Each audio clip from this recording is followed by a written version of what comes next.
हम स्पष्ट कर दें कि जब तक अदालत का फैसला ना आ जाए, जब तक आम सहमति ना बन जाए, कोई भी फॉर्मूला बेमानी है। दरअसल अयोध्या में राम मंदिर कभी बीजेपी का पसंदीदा मुद्दा होता था। राम के नाम से बीजेपी बढ़ते बढ़ते देश में छा गई। लेकिन राम मंदिर का मुद्दा जहां 25-50 साल पहले था, आज भी वही है। यूपी के चुनाव के बाद राम मंदिर बनाने की कसम खाने वाले योगी आदित्यनाथ आए तो दूसरी ओर सुप्रीम कोर्ट ने इशारा किया कि आपसी बातचीत से मामला निपटाना ही अच्छा है।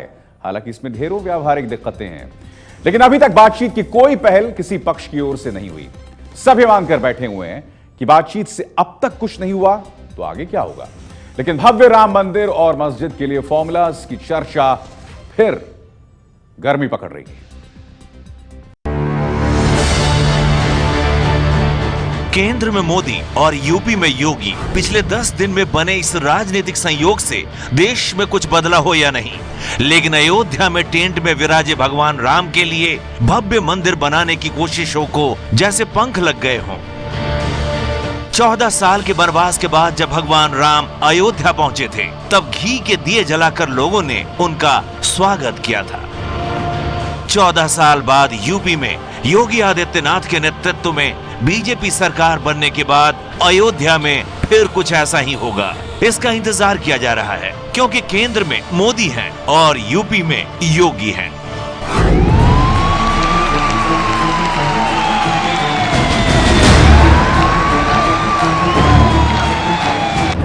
सीएम बनने के बाद योगी ने भगवान श्री रामचंद्र जी के नारे लगाए। मध्यकाल में संत तुलसीदास जी ने उस समय एक नारा दिया था कि बोलो राजा रामचंद्र की। पीएम बनने के बाद मोदी ने जय श्री राम के नारे लगाए। मेरे साथ पूरी ताकत से बोलिए जय श्री राम। यूपी की जीत के बाद लोकसभा में पीएम पहुंचे तो देश की संसद में जय श्री राम के नारे लगे।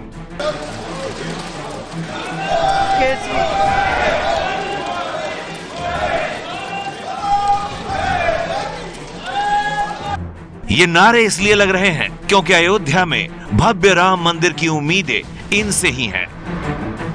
चुनाव में भव्य मंदिर का दावा और वादा करने वाले योगी ही थे, जिनकी पनाह में आज अयोध्या है। अगर भारतीय जनता पार्टी की सरकार बनेगी तो अयोध्या में भगवान राम का भव्य मंदिर बनेगा, इसमें कोई संदेह किसी को होना ही नहीं चाहिए।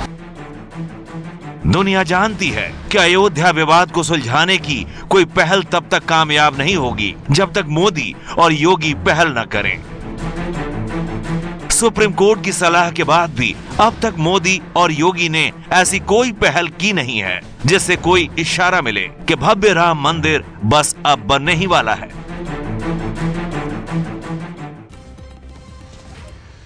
सुप्रीम कोर्ट चाहता है कि अयोध्या केस के संबंधित पक्ष मिलकर रास्ता निकालें। अगर कोर्ट के बाहर कुछ भी होना है तो मोदी और योगी सरकारों की भूमिका अहम होगी, लेकिन कोई नहीं जानता कि दोनों क्या सोच रहे हैं, क्या करने वाले हैं। तो सवाल उठना लाजमी है कि ऐसे में हल निकलेगा कैसे।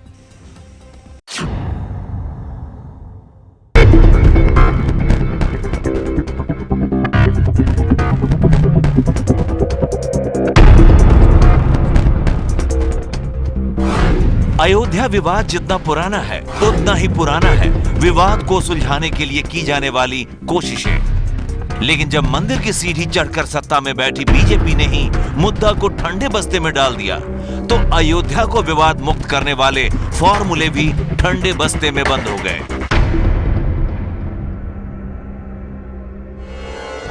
मोदी और योगी और सुप्रीम कोर्ट की सलाह के आने के बाद एक बार फिर से फॉर्मूले आने लगे हैं।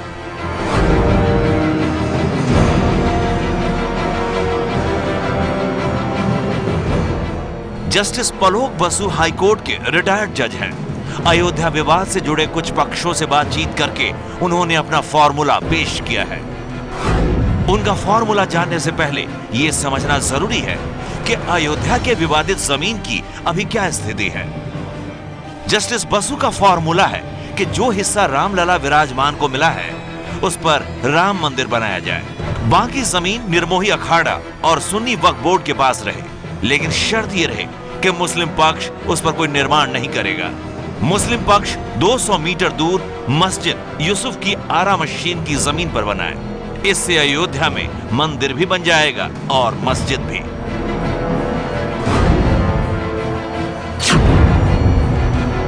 मुसलमानों के लिए जो ज़मीन हाई कोर्ट ने दी हुई है वो ज़मीन मस्जिद के लिए नाकाफ़ी है, उतने में मस्जिद नहीं बनेगी। –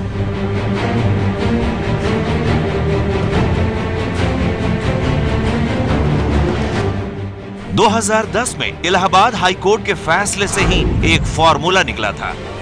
हाई कोर्ट ने 2.77 एकड़ विवादित जमीन को 3 बराबर हिस्सों में बांटने का फैसला सुनाया था। राम मूर्ति वाला हिस्सा रामलला विराजमान को, राम चबूतरा और सीता रसोई का हिस्सा निर्मोही अखाड़ा को और तीसरा हिस्सा सुन्नी वक्फ बोर्ड को देने का आदेश दिया था। इस फैसले पर अमल नहीं हुआ है क्योंकि फैसले पर सुप्रीम कोर्ट में सुनवाई चल रही है। सुप्रीम कोर्ट ने फैसला तो नहीं दिया है बल्कि कोर्ट से बाहर मामले को सुलझाने की अपील की है।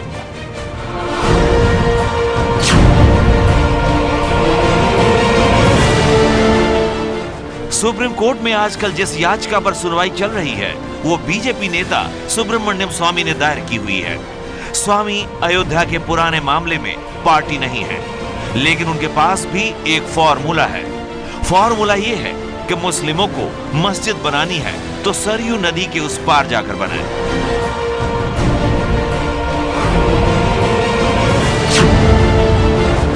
हम ऑफर दे रहे हैं कि कॉम्प्रोमाइज के लिए कि आप मस्जिद सरयू नदी के उस पार बना लीजिए।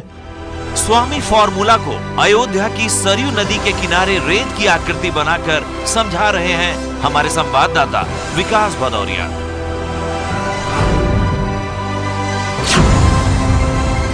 ये 69 एकड़ विवादित जमीन भूमि, यहाँ श्री रामलला विराजमान है टेंट में। ये जो जमीन, ये जो सरयू नदी बह रही है, इसके पार यहाँ पर कह रहे हैं कि साहब आप जमीन बना लो, ये झुनकी घाट है। भव्य राम मंदिर के लिए स्वामी का फॉर्मूला भी फेल हो सकता है क्योंकि मुस्लिमों को इधर उधर से नहीं, सीधे सुप्रीम कोर्ट के फैसले से मतलब है।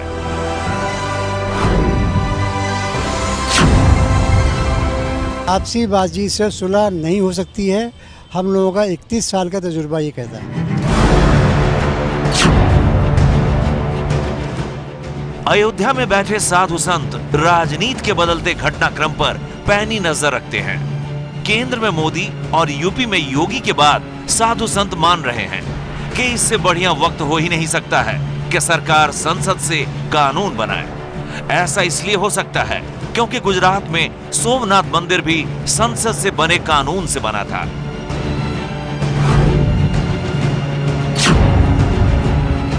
लोकसभा में अपना बहुमत है और धीरे धीरे राज्यसभा में भी हो जाएगा, तो सोमनाथ के मंदिर की तरह यहाँ भी मंदिर निर्माण की घोषणा लोकसभा और राज्यसभा के द्वारा हो जाए। इस फॉर्मूले के बारे में काफी लोग बातें करते हैं, लेकिन ये तब तक संभव नहीं है जब तक पीएम मोदी इसी रास्ते से अयोध्या विवाद के निपटारे और भव्य राम मंदिर बनाने का संकल्प न कर लें।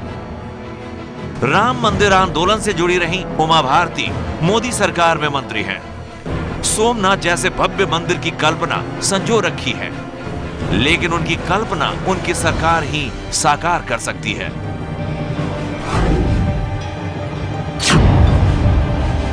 जिसकी भी जमीन हो, अगर वो साबित हो जाए तो वो रामलला के लिए अपनी जमीन भेंट कर दे। इससे बड़ी गिफ्ट और कोई हो नहीं सकती और सोमनाथ की तर्ज पर एक भव्य राम मंदिर का निर्माण वहां हो सकता है। ये वाला फॉर्मूला नया तो नहीं है, लेकिन इसे हिंदू और मुस्लिम पक्ष ने मिलकर बनाया था। अखाड़ा परिषद के प्रमुख महंत ज्ञानदास और अयोध्या केस के पक्षकार हाशिम अंसारी ने मिलकर रास्ता निकाला था। विवादित परिसर में मंदिर और मस्जिद दोनों बने, लेकिन उनको 100 फुट ऊंची दीवार से बांट दिया जाए। फॉर्मूला ज्यादा आगे बढ़ा नहीं और हाशिम अंसारी की मौत के बाद ठंडे बस्ते में चला गया।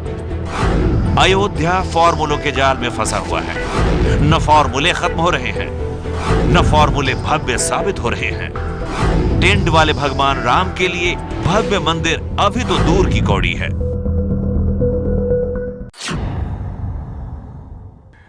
अयोध्या में एक अरसे से अगर हम राजनीतिक हलचल की बात करें तो खामोशी है, लेकिन अयोध्या की कार्यशाला में मंदिर बनाने का काम धीरे धीरे चलता रहा है। भव्य राम मंदिर के लिए तैयारी कुछ इस तरह होती जा रही है कि अगर आज मामला सुलझा तो कल मंदिर खड़ा हो जाएगा। आइए देखते हैं अयोध्या की मंदिर कार्यशाला में आखिर हो क्या रहा है। 6 दिसंबर 1992 को अयोध्या में विवादित ढांचा गिराने के बाद हिंदू भक्त इतने जोश में थे कि उन्होंने मान लिया कि भव्य राम मंदिर बन ही जाएगा। लेकिन सरकार ने महीने भर के भीतर विवादित 67 एकड़ जमीन का अधिग्रहण कर लिया। सबके राम सुरक्षा के ऐसे घेरे में चले गए जहां परिंदा भी पर नहीं मार सकता है। इस लोहे की जाली के पीछे श्री राम लला कैद हैं। आतंकी हमले के बाद ये कैद खाना और मजबूत हुआ है, लेकिन इस कैद खाने से निकलकर त्रिपाल से भव्य मंदिर में राम लला कब विराजमान होंगे, ये अभी भी एक बड़ा सवाल बना हुआ है। राम भक्तों ने हार नहीं मानी और अयोध्या में ही कार सेवकपुरम बनाकर भव्य राम मंदिर की तैयारी शुरू कर दी। 1993 से 2017 यानी 24 साल से कार सेवकपुरम में राम मंदिर का वर्कशॉप चल रहा है। किसी इमारत को बनाने के लिए तैयारी का इतना पुराना इतिहास शायद ही कहीं हो। तोरण, स्तंभ और मंडप को कुछ इस तरह से सलीके से सजा कर रखा गया है कि कार्यशाला का यह हिस्सा स्तंभों पर खड़े मंडप की भांति प्रतीत होता है। पिछले 27 सालों में गुलाबी पत्थर से तैयार मंदिर के इन विभिन्न हिस्सों पर धूप, पानी और तपिश ने कुछ इस तरह का असर डाला है कि इनका रंग भी अब सांवला हो गया है। राम जन्मभूमि न्यास की देखरेख में राम मंदिर के लिए 24 साल से काम चल रहा है, लेकिन अभी तक भव्य मंदिर की नींव तक नहीं रखी जा सकी है। फिर भी मंदिर बनाने का काम चल रहा है, पत्थर तराशे जा रहे हैं। अयोध्या में राम के दर्शन दुर्लभ हैं, लेकिन भव्य मंदिर बनने से पहले मंदिर का मॉडल देखकर ही राम भक्त अपने को धन्य समझ लेते हैं। इस मॉडल को देखने के लिए भी तमाम लोग आते हैं, इसका दर्शन करते हैं। यहाँ दान पात्र में अपने अपने हिसाब से लोग दान भी करते हैं और कई लोग मंदिर निर्माण के लिए पैसा भी देते हैं, जिसकी रसीद कटती है। आप देख सकते हैं ये 2 मंजिले का स्ट्रक्चर है जो मॉडल दिखाया यहाँ पर गया है। इसी को प्रस्तावित किया गया है कि जो राम मंदिर है इसी तरीके का बनना चाहिए और इसको भी देखने के लिए लोगों की खासी भीड़ होती है, इसके दर्शन करने के लिए लोग आते हैं। आप ये जानकर हैरान हो जाएंगे कि अयोध्या में जिस भव्य राम मंदिर को बनाने के लिए 2.5 दशक से काम चल रहा है, उसमें जरा भी सीमेंट या कंक्रीट का इस्तेमाल नहीं होगा। नींव रखने के लिए भी सीमेंट नहीं लगेगा, लोहा भी नहीं लगेगा। सिर्फ और सिर्फ पत्थरों से करोड़ों राम भक्तों की आस्था को मंदिर का स्वरूप दिया जाना है। श्री राम जन्मभूमि मंदिर का निर्माण हिंदू स्थापत्य कला की नागर शैली के तहत किया जा रहा है। इस शैली में गर्भगृह से लगे हुए अंतराल मंडप, अर्धमंडप और मंदिर के बाहर का हिस्सा सिंह द्वार कहलाता है। इस शैली के मंदिर हिमालय से लेकर विंध्य पर्वतमाला तक फैले हुए हैं। मंदिर का ढांचा 2 मंजिला होगा। ग्राउंड फ्लोर पर राम लला विराजेंगे और फर्स्ट फ्लोर पर राम का दरबार सजेगा। सिंह द्वार, नृत्य मंडप, रंग मंडप, गर्भगृह और परिक्रमा मार्ग मंदिर के डिजाइन का हिस्सा है। मंदिर का शिखर होगा 270 फीट लंबा, 135 फुट चौड़ा, 125 फुट ऊंचा, 10 फुट चौड़ा परिक्रमा मार्ग होगा। मंदिर 106 खंभों पर खड़ा होगा। हर खंभे में फूल, पत्ती और 16 मूर्तियां बनाया जाना है।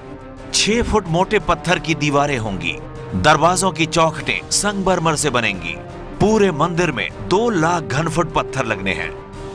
कार सेवकपुरम में शिलालेख पर लिखा हुआ है कि अयोध्या में राम मंदिर बनेगा तो कितना भव्य बनेगा। 106 स्तंभ, ऊंचाई 14 फीट 6 इंच, प्रत्येक स्तंभ में 16 मूर्तियां होंगी। पहला चबूतरा 8 फीट ऊंचा, 10 फीट चौड़ा, जिसको परिक्रमा मार्ग कहा जाएगा। दूसरा चबूतरा 4 फीट 9 इंच का होगा। उसके ऊपर स्तंभ लगेंगे। पहली मंजिल पर 18 फीट, दूसरी मंजिल पर 15 फीट 9 इंच और उसके ऊपर 16 फीट 3 इंच की पेटी होगी। पेटी के ऊपर 65 फीट 3 इंच का ऊंचा शिखर होगा।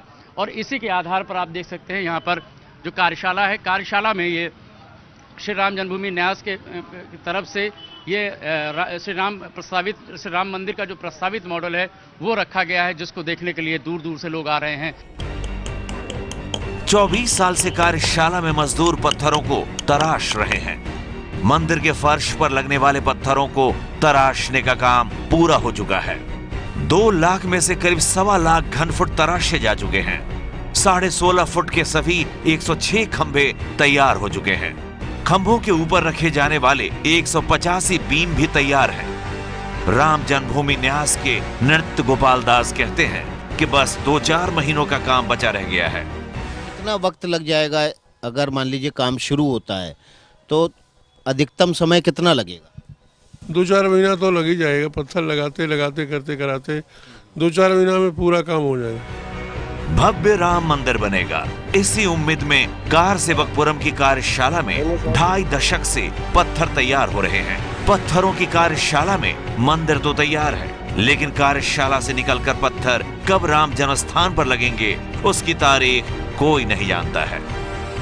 आज की तारीख में आज आप देख रहे थे भव्य राम मंदिर का फॉर्मूला। वक्त हो चला एक ब्रेक का। ये है एबीपी न्यूज, आपको रखे आगे।